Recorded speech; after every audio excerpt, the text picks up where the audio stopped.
किसानां दीयां दुख तां जी सारी दुनिया 'च तकरीबन सेम ही आ, थोड़ा बहुता फर्क ही आ। बाकी हर एक नूं चैलेंज उस तरह के आउंदे आ। किसान ही एक इहो जिहा प्रोड्यूसर हैगा जिस दी मेहनत की कोई गरंटी नहीं। तो दुनिया भर विच ही जिहड़ा किसान आ ਉਹ ਜਾਂ ਤਾਂ ਬਹੁਤ ਸੋਹਣਾ ਵੀ ਪ੍ਰੋਫਿਟ ਵਿੱਚ ਵੀ ਜਾਂਦਾ ਤੇ ਬਹੁਤ ਵਾਰੀ ਕਿਸਾਨ ਨੈਗੇਟਿਵ ਵੀ ਚੱਲ ਜਾਂਦੇ ਆ, ਕਈ ਸਾਲ ਨੈਗੇਟਿਵ ਵਿੱਚ। ਸਤਿ ਸ਼੍ਰੀ ਅਕਾਲ, ਤੁਸੀਂ ਜੁੜੇ ਹੋਏ ਹੋ ਪੰਜਾਬੀ ਰੇਡੀਓ USA ਦੇ ਨਾਲ ਤੇ ਮੈਂ ਹਾਂ ਪ੍ਰਵੀਨ ਸ਼ਰਮਾ। ਪੰਜਾਬੀ ਰੇਡੀਓ USA ਦੀ ਟੀਮ ਅੱਜ ਮੰਡੇਰਾ ਦੇ ਵਿੱਚ ਆ, ਜਿੱਥੇ ਕਿਸਾਨ ਮੇਲਾ ਲੱਗਿਆ ਹੋਇਆ ਤੇ ਇੱਥੇ ਆਪਾਂ ਇਸ ਮੇਲੇ ਦੇ ਵੱਖ-ਵੱਖ ਪਹਿਲੂਆਂ ਨੂੰ ਕਵਰ ਕਰ ਰਹੇ ਹਾਂ। ਪੱਗ ਵਾਲੇ ਇਸ ਜਿਹੜੇ ਪੱਗ ਆਰਗੇਨਾਈਜੇਸ਼ਨ ਆ ਉਹ ਇਸ ਮੇਲੇ ਨੂੰ ਸਾਰਾ ਕਰਤਾ ਧਰਤਾ ਸੰਚਾਲਕ ਨੇ ਤੇ ਉਹਨਾਂ ਦੇ ਦਿਸ਼ਾ ਨਿਰਦੇਸ਼ਾਂ ਦੇ ਵਿੱਚ ਹੀ ਮੇਲਾ ਹੋ ਰਿਹਾ। ਉਹਨਾਂ ਦੇ ਵਿੱਚੋਂ ਹੀ ਇੱਕ ਤੇ ਬਦਾਮ ਦੀ ਖੇਤੀ ਦੇ ਨਾਲ ਜੁੜੇ ਹੋਏ ਕੇਵਲ ਸਿੰਘ ਬਾਸੀ ਮੇਰੇ ਨਾਲ ਨੇ, ਪੱਗ ਦੇ ਫਾਊਂਡਰ ਮੈਂਬਰਾਂ ਦੇ ਵਿੱਚੋਂ ਇੱਕ ਨੇ। ਉਹਨਾਂ ਦੇ ਨਾਲ ਗੱਲਬਾਤ ਕਰਦੇ ਹਾਂ। ਕੇਵਲ ਸਿੰਘ ਜੀ ਸਤਿ ਸ਼੍ਰੀ ਅਕਾਲ, ਸਵਾਗਤ ਹੈ ਜੀ। ਸਤਿ ਸ਼੍ਰੀ ਅਕਾਲ ਜੀ, ਥੈਂਕ ਯੂ ਜੀ। ਪੰਜਾਬੀ ਰੇਡੀਓ USA ਦਾ ਹਮੇਸ਼ਾ ਹੀ ਸਾਡੇ ਨਾਲ ਹੁੰਦੇ ਆ, ਬਹੁਤ ਬਹੁਤ ਧੰਨਵਾਦ ਜੀ। ਅੱਛਾ ਭਾਜੀ, ਮੈਂ ਜੇ ਸ਼ੁਰੂਆਤ ਕਰਾਂ ਪਹਿਲਾਂ ਤਾਂ ਇਹ ਕਿ ਜਿਹੜੇ ਜਿਸ ਮੰਤਵ ਦੇ ਨਾਲ ਅੱਜ ਦਾ ਕਿਸਾਨ ਮੇਲਾ ਤੁਸੀਂ ਕਰਵਾਇਆ ਸੀਗਾ, ਕੀ ਤੁਹਾਨੂੰ ਲੱਗਦਾ ਕਿ ਉਹ ਮੰਤਵ ਪੂਰਾ ਹੋਇਆ? ਕਿਹੋ ਜਿਹੀਆਂ ਇਨਕੁਆਇਰੀਜ਼ ਕਿਸਾਨਾਂ ਦੇ ਆਈਆਂ, ਕਿਹੋ ਜਿਹੇ ਉਹਨਾਂ ਦੇ ਫੀਡਬੈਕ ਆਏ ਨੇ? ਹੁਣੇ ਉਹ ਮੀਂਹ ਨੂੰ ਫੇਸ ਕਰਕੇ ਹਟੇ ਨੇ, ਕੁਦਰਤੀ ਆਫਤ ਨੂੰ ਫੇਸ ਕਰਕੇ ਹਟੇ?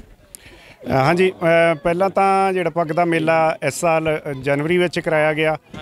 ਵੈਸੇ ਨਵੰਬਰ 'ਚ ਹੁੰਦਾ, ਨਵੰਬਰ ਦੇ ਵਿੱਚ ਇਸ ਸਾਲ ਨਹੀਂ ਆਰਗੇਨਾਈਜ਼ ਹੋ ਸਕਿਆ ਕਿਉਂਕਿ ਬਹੁਤ ਸਾਰੇ ਚੈਲੰਜਸ ਸੀਗੇ।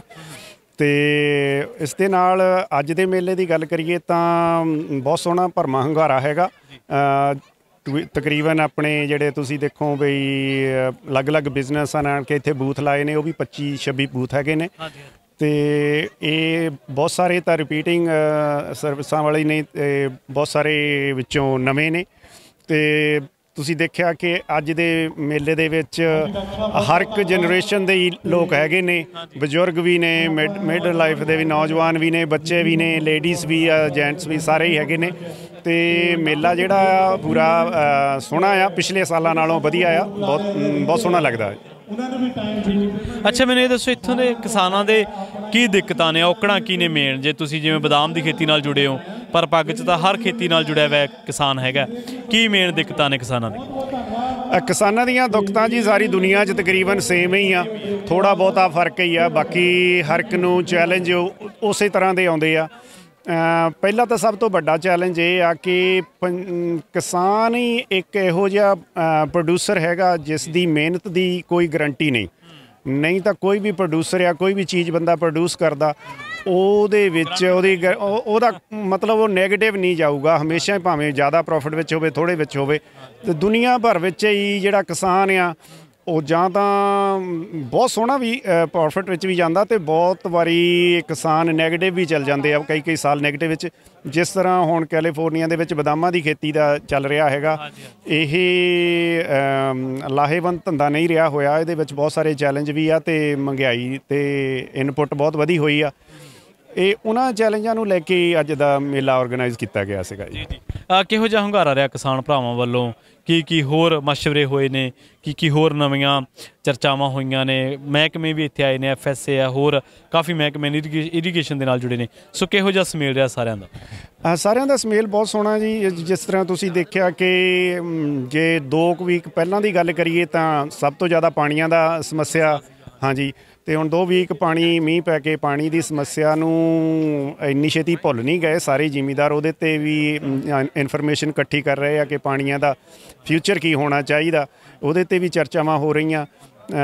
ਸਟੇਟ ਦੇ ਰਿਪਰੈਜ਼ੈਂਟੇਟਿਵ ਨੂੰ ਵੀ ਇਹ ਗੱਲ ਪਹੁੰਚਦੀ ਕੀਤੀ ਜਾਊਗੀ ਬਈ ਪਾਣੀ ਜਿਹੜੇ ਮੀਂਹ ਆ ਉਹਨਾਂ ਦੇ ਪਾਣੀਆਂ ਨੂੰ ਸਾਂਭਣਾ ਕਿਸ ਤਰ੍ਹਾਂ ਆ। ਹਜੇ ਤੱਕ ਸਾਂਭਣ ਦਾ ਕੋਈ ਬੰਦੋਬਸਤ ਨਹੀਂ ਹੈਗਾ, ਜਦੋਂ ਮੀਂਹ ਪੈਂਦੇ ਆ ਵੇਸਟ ਚੱਲ ਜਾਂਦੇ ਆ।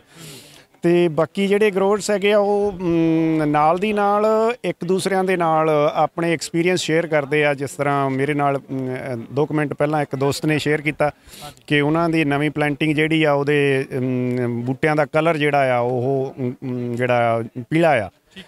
ਇੱਕ ਦੂਸਰਿਆਂ ਨਾਲ ਸ਼ੇਅਰ ਕਰਕੇ ਵੀ ਬਹੁਤ ਸਾਰਾ ਇਨਫੋਰਮੇਸ਼ਨ ਮਿਲਦੀ ਹੈਗੀ ਆ, ਉਹਨਾਂ ਨੂੰ ਆਪਣੇ ਐਕਸਪੀਰੀਅੰਸ ਸ਼ੇਅਰ ਕੀਤੇ। ਬਾਕੀ ਤੁਸੀਂ ਸੁਣਿਆ ਹੋਣਾ ਕਿ UC ਐਕਸਟੈਂਸ਼ਨ ਦੇ ਫੀਬੀ ਹੁਣੀ ਬਹੁਤ ਸਾਰੀ ਗਰੋਵਰਸ ਨੂੰ ਦਿੱਤੀ ਇਨਫੋਰਮੇਸ਼ਨ ਕਿ ਆਉਣ ਵਾਲੇ ਦਿਨਾਂ ਵਿੱਚ ਕਿਹੜੇ ਚੈਲੰਜ ਹੈਗੇ, ਉਹਨਾਂ ਨੂੰ ਕਿਸ ਤਰ੍ਹਾਂ ਤੁਸੀਂ ਅਵੋਇਡ ਕਰ ਸਕਦੇ ਜਾਂ ਉਹਨਾਂ ਨਾਲ ਕਿੱਦਾਂ ਨਜਿੱਠਣਾ। ਡਾਕਟਰ ਰਿਆੜ ਹੁਣੀ ਸ਼ੇਅਰ ਕੀਤਾ ਕਵਰ ਕਰਾਪ ਦਾ, ਡਾਕਟਰ ਜੋਸਨ ਹੁਣੀ ਸੋਇਲ ਬਾਰੇ ਦੱਸਿਆ। ਸਾਰਾ ਕੁਝ ਰਲਾ ਕੇ ਇਸ ਤਰ੍ਹਾਂ ਆ ਕਿ ਥੋੜ੍ਹੀ ਕਿਸੇ ਨੂੰ ਕੋਈ ਇਨਫੋਰਮੇਸ਼ਨ ਚਾਹੀਦੀ, ਕਿਸੇ ਨੂੰ ਕੋਈ, ਉਹ ਜਿੱਦਾਂ ਦੀ ਕਿਸੇ ਨੂੰ ਚਾਹੀਦੀ ਆ ਉਸ ਤਰ੍ਹਾਂ ਦੇ ਬੂਥ 'ਤੇ ਜਾ ਕੇ ਵੀ ਇਨਫੋਰਮੇਸ਼ਨ ਲੈ ਰਿਹਾ। ਮੈਨੂੰ ਇੱਕ ਦੋ ਮੱਖੀਆਂ ਵਾਲਿਆਂ ਦਾ ਲੋੜ ਸੀ ਗੱਲਾਂ ਕਰਨ ਦੀ, ਮੈਂ ਉਹਨਾਂ ਨਾਲ ਗੱਲ ਕੀਤੀ, ਟਰੈਕਟਰ ਵਾਲਿਆਂ ਨਾਲ ਕੀਤੀ। ਜਿਸ ਤਰ੍ਹਾਂ ਦੀ ਕਿਸੇ ਨੂੰ ਲੋੜ ਹੈਗੀ ਆ ਉਹ ਉਸ ਤਰ੍ਹਾਂ ਦੇ ਸਵਾਲ ਕਰਕੇ ਉੱਥੋਂ ਇਨਫੋਰਮੇਸ਼ਨ ਲਈ ਜਾਂਦਾ ਹੈਗਾ। ਬਹੁਤ ਸੋਹਣਾ ਲੱਗਦਾ ਜੀ। ਤੁਸੀਂ ਬਦਾਮ ਦੀ ਖੇਤੀ ਨਾਲ ਜੁੜੇ ਹੋਏ ਹੋ, ਬਦਾਮ ਦੀ ਖੇਤੀ ਕਰਨ ਵਾਲੇ ਕਿਸਾਨ ਇਸ ਵੇਲੇ ਕਈ ਚੀਜ਼ਾਂ ਕਰਕੇ ਨਾ ਖੁਸ਼ ਨੇ। ਰੇਟ ਵੀ ਇਹਦੇ ਵਿੱਚ ਇੱਕ ਰੀਜ਼ਨ ਹੋ ਸਕਦਾ, ਬਹੁਤ ਸਾਰੀਆਂ ਚੀਜ਼ਾਂ ਨੇ। ਸੋ ਇਸ ਵੇਲੇ ਮੁੱਖ ਚੈਲੰਜਸ ਕੀ ਨੇ ਬਦਾਮ ਦੀ ਖੇਤੀ ਨਾਲ ਜੁੜੇ ਕਿਸਾਨਾਂ ਦੇ, ਕਿਉਂਕਿ ਕੈਲੀਫੋਰਨੀਆ ਦਾ ਬਦਾਮ ਦੁਨੀਆ ਭਰ ਦੇ ਵਿੱਚ ਜਾਣਿਆ ਜਾਂਦਾ। ਬਦਾਮਾਂ ਦੀ ਖੇਤੀ ਦੇ ਜੀ ਦੋ ਚੈਲੰਜ ਹੈਗੇ ਆ। ਇੱਕ ਤਾਂ ਪਾਣੀ ਦਾ ਚੈਲੰਜ ਜਿਹੜਾ ਆ ਉਹ, ਅਤੇ ਦੂਸਰਾ ਮਹਿੰਗਾਈ ਜਿਹੜੀ ਆ ਉਹ ਜਿਸ ਤਰ੍ਹਾਂ ਬਾਕੀ ਸਾਰੀਆਂ ਚੀਜ਼ਾਂ ਦੀ ਮਹਿੰਗਾਈ ਵਧੀ, ਉਹ ਸਾਰੀ ਆਣ ਕੇ ਫਾਰਮਰ ਦੇ ਉੱਤੇ ਆਣ ਕੇ ਪਾਸ ਔਨ ਹੁੰਦੀ ਆਣ ਕੇ ਫਾਰਮਰ 'ਤੇ ਸਟਾਪ ਹੋ ਜਾਂਦੀ ਆ। ਅਤੇ ਜਿਹੜਾ ਗਰੋਅਰ ਆ ਉਹ ਕਿਸੇ ਨੈਕਸਟ 'ਤੇ ਨਹੀਂ, ਕੰਜ਼ੂਮਰ 'ਤੇ ਨਹੀਂ ਪਾਸ ਔਨ ਕਰ ਸਕਦਾ ਉਹ ਆਪਣੇ ਐਕਸਪੈਂਸ। ਜਿਸ ਤਰ੍ਹਾਂ ਪਿਛਲੇ ਸਾਲ ਦਾ 22 ਦਾ ਐਗਜ਼ੈਕਟ ਨੰਬਰ ਨਹੀਂ ਯਾਦ, 21 ਦਾ ਜਿਹੜਾ ਨੰਬਰ ਸੀਗਾ ਉਹ ਤਕਰੀਬਨ $2.70 ਪਰ ਪਾਊਂਡ ਦੀ ਕਾਸਟ ਸੀ। ਅਤੇ ਜਿਹੜੇ ਜਦ ਕਿ ਪ੍ਰਾਈਸ ਜ਼ਿਮੀਦਾਰ ਨੂੰ ਮਿਲ ਰਹੀ ਸੀਗੀ 185 165 ਇਹਦੇ ਦੁਆਲੇ ਮਿਲਦੀ ਸੀ, ਮਾਈਨਸ ਸੀ। ਹੁਣ 22 ਵਿੱਚ ਹੋਰ ਵੀ ਕਾਸਟ ਵਧੀ, ਉਹਦੇ ਐਗਜ਼ੈਕਟ ਨੰਬਰ ਹੈ ਨਹੀਂ ਹਜੇ ਤੱਕ ਮੇਰੇ ਕੋਲ। ਅਤੇ ਜਿਹੜੀ ਪ੍ਰਾਈਸ ਆ ਹੁਣ ਉਹ $25 $15 ਹੈਗੀ ਆ, ਮਤਲਬ ਅੱਧਕ ਵਿੱਚ ਹੈਗੀ ਆ। ਉਸ ਨੂੰ ਲੈ ਕੇ ਫਿਰ ਜਿਹੜੀਆਂ ਇਨਫੋਰਮੇਸ਼ਨ ਆਪਾਂ ਲੈ ਕੇ ਜਾਂ ਬਿਮਾਰੀਆਂ ਤੋਂ ਜਾਂ ਡਿਫੀਸ਼ੀਐਂਸੀ ਨੂੰ ਆਪਾਂ ਸੋਲਵ ਕਰਨਾ, ਕਈ ਵਾਰੀ ਉਹ ਪੋਸੀਬਲ ਨਹੀਂ ਹੁੰਦਾ, ਕਿਉਂਕਿ ਉਹਦੇ ਵਾਸਤੇ ਜਿੰਨਾ ਫਾਈਨੈਂਸ਼ੀਅਲ ਸਪੋਰਟ ਚਾਹੀਦੀ ਜਾਂ ਫਾਈਨੈਂਸ਼ੀਅਲ ਪੈਸਾ ਚਾਹੀਦਾ ਹੁੰਦਾ, ਅਤੇ ਉਹ ਜਦੋਂ ਨਹੀਂ ਰਿਟਰਨ ਹੁੰਦਾ ਤਾਂ ਬਹੁਤ ਸਾਰੇ ਜ਼ਿਮੀਦਾਰ ਉਹਨਾਂ ਚੀਜ਼ਾਂ ਨੂੰ ਫਿਰ ਅਵੋਇਡ ਕਰਨ ਲੱਗ ਜਾਂਦੇ ਆ, ਅਤੇ ਜਿਹਦਾ ਨੁਕਸਾਨ ਓਵਰਆਲ ਜ਼ਿਆਦਾ ਹੋ ਜਾਂਦਾ। ਹਾਂਜੀ, ਬਹੁਤ ਬਹੁਤ ਧੰਨਵਾਦ ਕੇਵਲ ਸਿੰਘ ਜੀ ਸਾਡੇ ਨਾਲ ਜੁੜੇ। ਥੈਂਕ ਯੂ ਜੀ, ਬਹੁਤ ਬਹੁਤ ਧੰਨਵਾਦ, ਥੈਂਕ ਯੂ। ਸੋ ਇਹ ਸਨ ਆਪਣੇ ਨਾਲ ਪੱਗ ਦੇ ਫਾਊਂਡਰ ਮੈਂਬਰਾਂ ਦੇ ਵਿੱਚੋਂ ਇੱਕ, ਤੇ ਕੈਲੀਫੋਰਨੀਆ ਦੇ ਵਿੱਚ ਬਦਾਮ ਦੀ ਖੇਤੀ ਦੇ ਨਾਲ ਜੁੜੇ ਕਿਸਾਨ ਕੇਵਲ ਸਿੰਘ ਬਾਸੀ ਜੀ। ਇਹਨਾਂ ਦੇ ਨਾਲ ਕਿਸਾਨੀ ਦੀਆਂ ਮੁਸ਼ਕਲਾਂ ਨੂੰ ਲੈ ਕੇ, ਮੇਲੇ ਦੇ ਪ੍ਰਬੰਧ ਨੂੰ ਲੈ ਕੇ, ਤੇ ਮੇਲੇ ਦੇ ਵਿੱਚੋਂ ਫੀਡਬੈਕ ਕੀ ਮਿਲ ਰਿਹਾ, ਕੀ ਵਿਚਾਰ ਚਰਚਾ ਹੋ ਰਹੀ ਹੈ, ਕਿਹੋ ਜਿਹੀਆਂ ਮਾਹਰਾਂ ਦੀਆਂ ਸਲਾਹਾਂ ਨੇ।